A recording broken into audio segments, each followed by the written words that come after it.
제가 전에 이번 말고 저번 대선에 나올 때인데 탈모약 지원을 해주겠다고 공약한 일이 있거든요. 근데 이번에는 제가 안 했어요.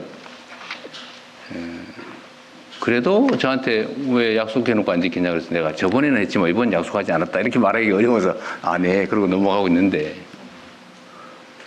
이 탈모도 병의 일부 아니냐. 그래서 젊은이들이 많이 쓴다고 하더라고요. 그거 혹시 검토해 보셨어요?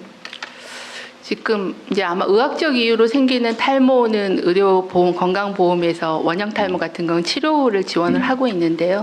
이제 약간 유전적인 요인으로 생기는 그런 탈모의 경우에는 이제 의학적인 치료하고는 연관성이 떨어지기 때문에 건보급여는 하고 있지는 않은데, 비급여 진료에 탈모나 여드름이나 비만 치료제가 좀 많이 쓰이고 있는 것은 사실입니다. 유전적이지 질병이라고 할 수 없고 유전적 요인에 의해서 생긴, 속된 말로 대머리니까 안 해준다가 원리인 것 같군요. 그러면 유전병은 그것도 유전에 의한 건데 이걸 병이라고 할 거냐 아니냐의 개념 정리에 관한 문제 아닌가요? 그러니까 어떤 논리적 증상이 문제는 있거나, 아닌 것 같아요. 증상이 있거나 뭐 생명에 영향을 주는 그런 질환이 아니라고 보기 때문에 이제 급여를 하지는 않고 있는 거고요. 이제 약간 미용적인 이유는 다른 부분도 건강보험 급여를 안 하고 있는 근데 상황입니다. 이거 옛날에는 이걸 미용이라고 봤는데 요새는 생존의 문제로 받아들이는 것 같은데요? 네, 그런 경향이 있습니다. 이거는 한번 예를 들어 비용이 얼마나 드는지, 그러다 뭐 무한대로 해주는 게 만약에 재정적으로 너무 부담이 된다면 횟수 제한을 하든지 총액 제한을 하든지 이렇게라도 나도 보험료 내는데 나도 혜택 좀 보자 이런 생각하는 걸 한번 검토는 한번 해보시면 좋겠어요. 그리고 이게 지금 상당히 많이 대중화된 모양인데 이걸 의료보험용으로 지정을 하면 약가가 내려간다면서요. 아무래도 이제 급여로 관리하게 되면은 비용 통제가 비급여보다는 할 수는 있는 뭐 그런 거까지 상황입니다. 포함해서 한번 검토 한번 해주세요. 네, 네, 알겠습니다. 요새 비만도 마찬가지인데 비만 치료는 보험 안 되죠. 고도 비만이어서 의학적으로 문제가 되는 경우에는 일부 이제 급여에 대한 부분들을 검토하고 있는데요. 그렇지 않은 경우에는 검토 급여하고 중이에요? 있지 않습니다. 네. 하고 있어요? 검토 중이에요? 아까 고도 비만? 말씀이 불확실해서. 네, 건강보험국장 말씀드리겠습니다. 그 고도 비만 이제 우리 그 신체지 BMI라는 지수에 따라서 고도 비만의 경우에는 수술적 치료는 지금 대상을 일부 하고 있습니다. 위절제술 이런 거 네, 얘기하는 거예요? 그렇습니다. 근데 약제에 대해서는 아직 검토 중에 있습니다. 언제부터 언제까지 하고 있어요? 이제 급여 신청을 했기 때문에요. 그 부분에 대해서는 이제 급여 적정성 같은 거를 검토를 진행을 해야 되는 상황입니다. 요새 약물 치료도 많이 하는 것 같은데? 네, 그 약물에 대한 부분입니다.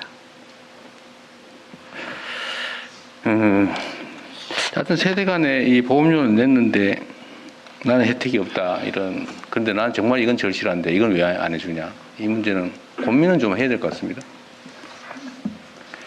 요새 이게 청년들 문제가 너무, 청년 소외감이 너무 커져서 하는 얘기예요. 네. 그리고 자살 예방 사업도 있던데 아까 보니까 그 총리님이 총괄하시는 거죠?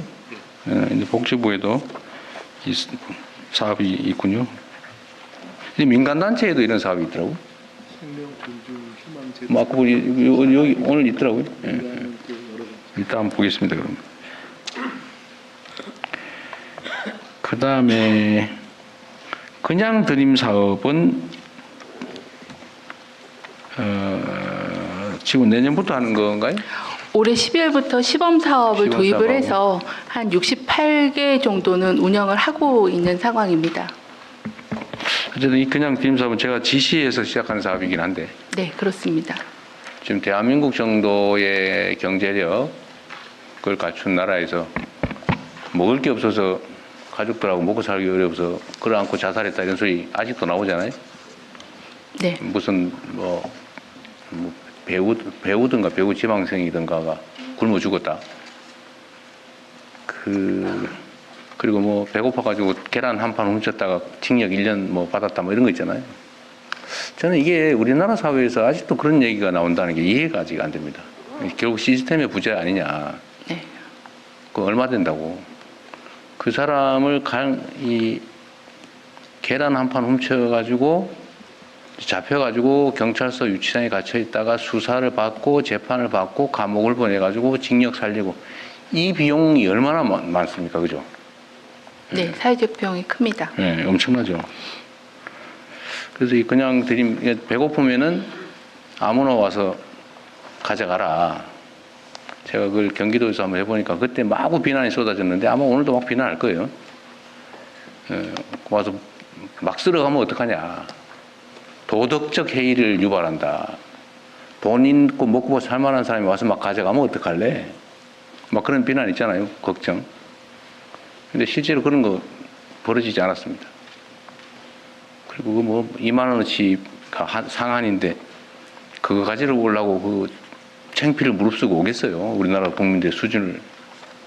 실제로는 그런 부작용은 없더라. 네. 최소한 대한민국 사회에서는 굶는 것 때문에 고통받지 말자. 라는 취지니까 이거는 좀 신속하게 빨리 확장을 좀 하면 좋겠어요. 그리고 이게 뭐 엄청난 시설이나 인력이 필요한 게 아니잖아요. 어디 네. 뭡니까 푸드뱅크 뭐 이런데 지금 푸드뱅크 복지시설 통해서 이런 데다 그냥 놓고 와서 가져가세요. 한 컵라면 몇 개 먹고 뭐 당장 먹는데 지장 없을 정도. 네.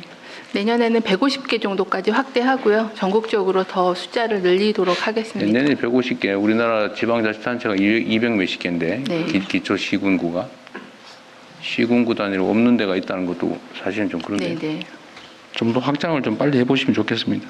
이게 예산이 뭐 특별히 드는 것도 아니거든요. 저희가 이제 국가 예산도 수립하고요. 또 민간 협력을 해서 이번에 뭐 민간에서 지원해 주는 데도 많을 거고. 민간에서 기부를 받아서 같이 연계해서 추진하고 있습니다. 어쨌든 먹는 거 가지고 서럽지는 말자. 네. 그런 취지입니다. 그다음에 의료 분야가 참 문제인데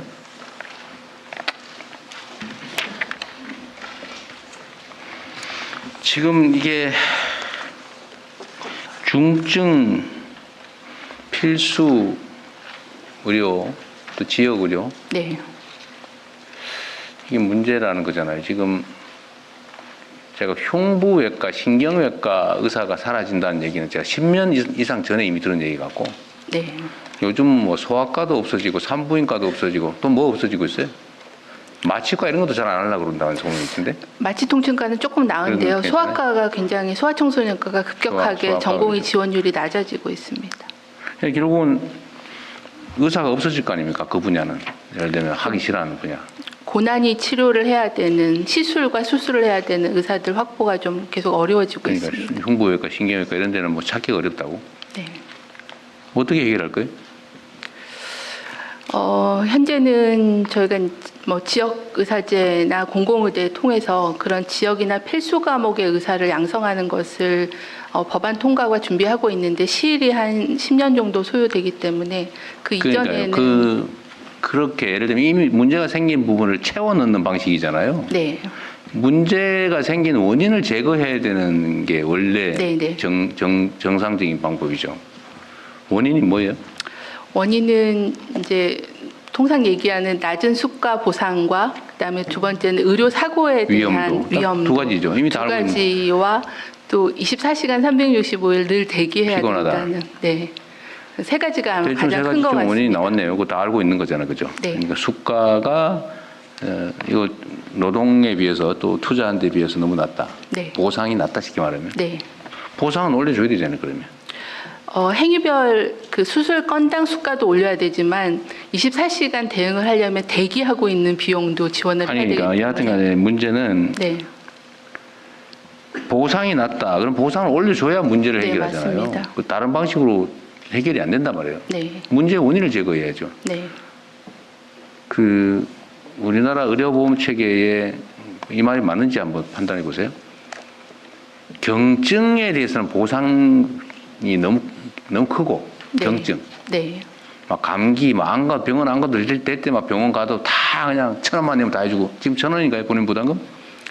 예, 그 비율이 의료기관 종별보다 좀 1,000원, 다릅니다. 대충 1,000원이죠. 네. 어르신들은 1,500원? 네, 1,500원. 네. 그러니까 아주 경증에 대해서는 보장 지원율이 엄청 높은데 예를 들면 무슨 수술을 한다든지 제가 전에 보니까 출산을 하는데 그 저산소증으로 예를 들면 이 뇌사 상태 되는 거 뭐라고 그래? 뇌손상. 뇌손상이 네네. 오면 그 식물인간 되잖아요. 네네. 제가 한 20년 그 이전이죠. 그 전에 뇌사 어린이에 대해서 의사들 상대 손해배상 소송을 내가 해본 일이 네, 있는데 내성마비 그 아이들. 나중에 미안해서 못 하겠더라고요. 이게 의학 체계는 5분마다 저산소증 여부를 체크하고 산소 포화도 체크하고 완전히 복잡하게 돼 있어요. 근데 하나도 못 지켜요.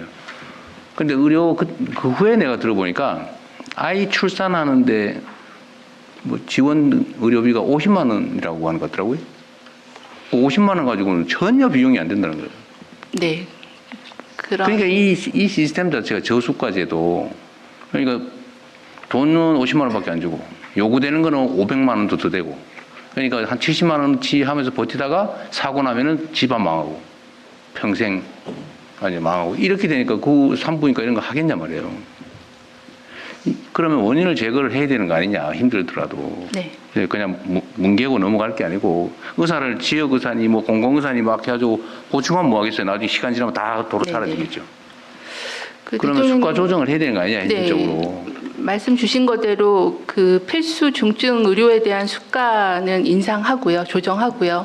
인상도 막 손톱만큼만 하고 그렇게 해가지고 안 된단 말이죠, 저는. 좀그 수가가 좀 고평가되어 있는 데는 좀 줄이고 낮은 수가는 조정하는 작업을 진행하고 있어서 내년 초에 전반적인 수가 조정을 할 그러니까 계획을 가지고 의료보험료 있습니다. 보험비 지출이 네, 안 가도 될 아주 경증에 대해서 너무 많이 지원하는 거 아니냐. 네, 네. 그거 하면 국민들이 해가지고 표 떨어지지 않을까 그런 걱정도 있는 거잖아, 솔직히. 이제 저희가 의료 수가를 좀 분석해서 현재 좀 과보상되고 있다고 보는 검체나 영상 검사 네. 같은 경우는 조금 수가를 조정하고요. 그 부분을 필수 중증 의료로 조정하는 작업을 일단 그거를 좀 하겠습니다. 과감하게 해야 될 것 같아요. 네, 보상 체계를 정상화해야지. 그렇게 보상도 제대로 안 해주면서 위험을 감수하라고 하면 누가 하겠어요? 이건 내가 없어지는 게 너무 당연한 것 같아요. 네, 네, 두 번째로는 이제 위험 문제잖아요. 네, 그 수술하다 사고 나면 개인적으로 손해배상 해야 되고 막 요새는 손해배상료도 몇 억에 막 10몇 억씩 막 이러는데 평생 망하는 거잖아요. 네. 그럼 보험제도를 도입해야 될 거 아니에요. 네, 그래서 저희가 책임보험을 도입하고 고액 배상에 대해서는 국가가 지원하는 제도를 그러니까요. 설계를 하고 있습니다. 보험해주고 그리고 또 형사처벌 문제도 있으니까 네, 두 가지는 일부러 그런 게 아닌데 교통사고처럼 무한 보험이 들어있거나 합의가 되거나 이러면 특별한 예외를 빼고는 처벌하지 않는 이런 특례법도 빨리 제정해야 되는 거 아닙니까? 네,